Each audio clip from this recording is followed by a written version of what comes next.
Survivors of the Holocaust, the true stories of 6 extraordinary children. We're going to learn about this one. Suzanne.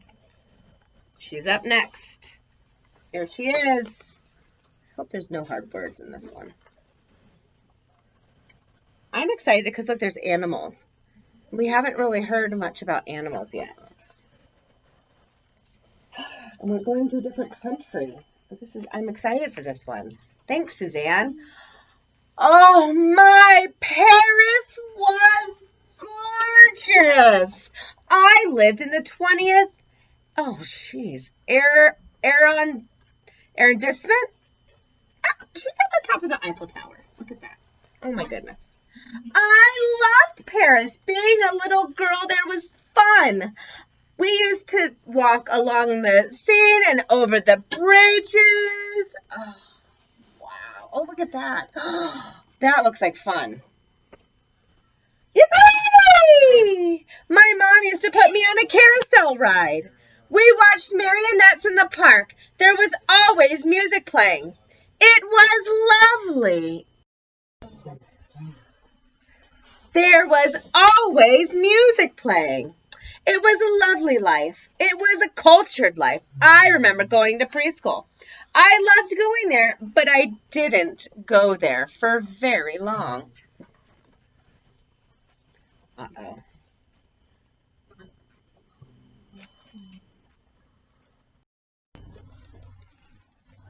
Slowly, my life changed.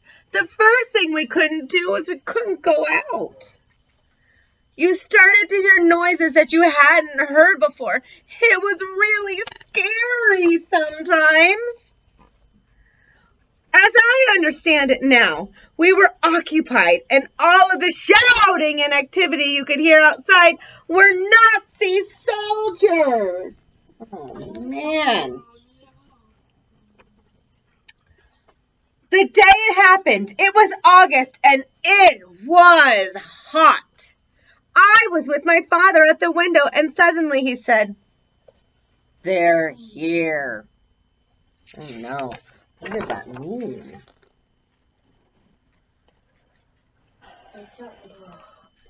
We went to the bedroom, and my mom pushed me under the bed. You could hear all these boots on the stairs, and they banged on the door. We didn't answer the door. We stayed in the bedroom. They took an axe and came in and told us, "Out!" Nice. And they told my parents, "Pack a bag." During all the commotion, Madame Colum came in. She was our next door neighbor. "What is my child doing in this apartment?" She took my hand and took me away. Had they realized what she was doing, we'd all been shot on the spot.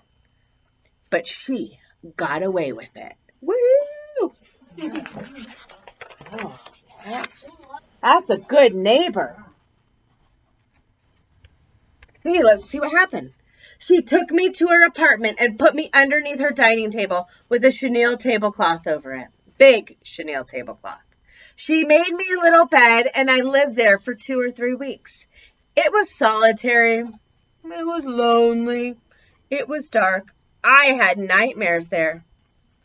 I never saw my parents again after that. And I was lost. A totally lost child.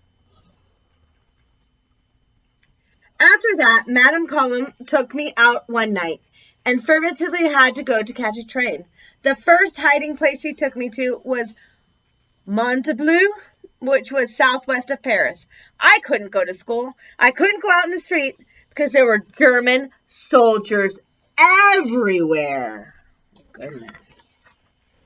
They hid me in a sort of strange outhouse. I stayed there for 2 years in hiding. When I was taken to the aubergine, to a farm in the middle of nowhere, there was no electricity, no water. You had to be self-sufficient. You grew up overnight. Oh, man. No electricity and no water. I slept occasionally inside the house.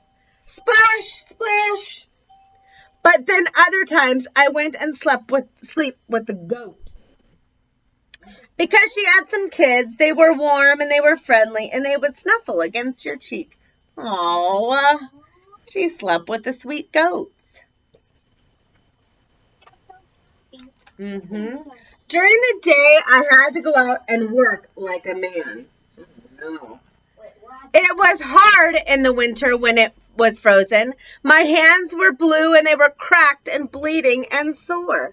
And my feet were in the same condition because I didn't have shoes. I used to sit down and cry sometimes, but it didn't do any good. So I stopped doing that because no one heard. Nobody ever said, I'll explain what happened to you. I'll explain what war means. I will explain what happened to your parents and that you're never going to see them again.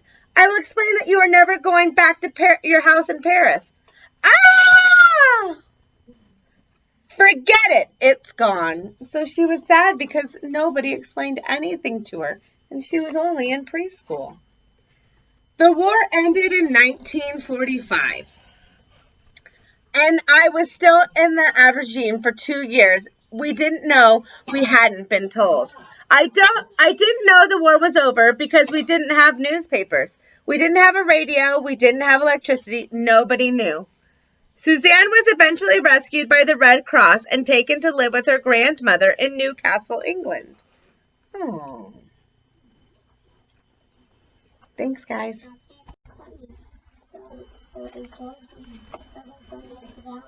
Yeah. Should we line up and go wash our hands for lunch? We'll read the last story before water day? Yes.